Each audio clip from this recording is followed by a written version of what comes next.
নমস্কাৰ, মোৰ আজি পল্ট্ৰি ফাৰ্মৰ হৈছে 11 নম্বৰ দিন আৰু 11 নম্বৰ দিনত মই আপোনালোকে ফাৰ্মখন বহলাই দিব লাগিব কাৰণ পোৱালিবিলাক অলপ ডাঙৰ হৈছে তো গতিকে মানে সিহঁতৰ থোপাথপি হ'লে মানে মৰ্টেলিটি হোৱাৰ চান্স থাকে। গতিকে বহলাই দিব লাগে। চাওক মই কেনেকৈ বহলাই দিছোঁ। তো আপোনাৰ 3টা পাৰ্টিশ্যন কৰিব লাগে। 3 ভাগ আপোনাৰ 3টা পাৰ্টিশ্যন কৰি পেলাই আপুনি 3 ভাগকৈ পোৱালিখিনি এনেকৈ হেৰি কৰি দিব। তো স্পেচটো পালে মানে ভাল, সিহঁতে মানে যিমান দৌৰিব কৰিব, দানা খাব, পানী খাব, সিমান তেহেঁতক ৱেইট দিব। আৰু আপোনালোকে দেখিছে মই ফিডাৰ মানে অট' ডিংকাৰটো ইউজ কৰিছিলোঁ। এতিয়া মই ফিডাৰ লগাই দিছোঁ কাৰণ এতিয়া পোৱালিবিলাক ডাঙৰ হৈছে, তো দানাটো খাই থাকিব ন, সেইটো কাৰণে মই ফিডাৰবিলাক লগাই দিছোঁ। আপোনালোকে দেখিছে ইয়াত 3টা পাৰ্টিশ্যন আপোনালোকে ধুনীয়াকৈ চাই পেলাই আপোনালোকে পাৰ্টিশ্যন দি দিব।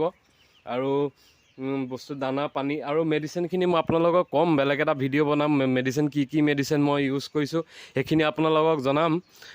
মই সেইটো কাৰণে বেলেগ এটা মই ভিডিঅ' বনাম বাৰু। আৰু এতিয়া আপোনালোকে 11 নম্বৰ দিনত এনেকৈ কৰিব আৰু ভুচিটো সদায় চাফ কৰি থাকিব।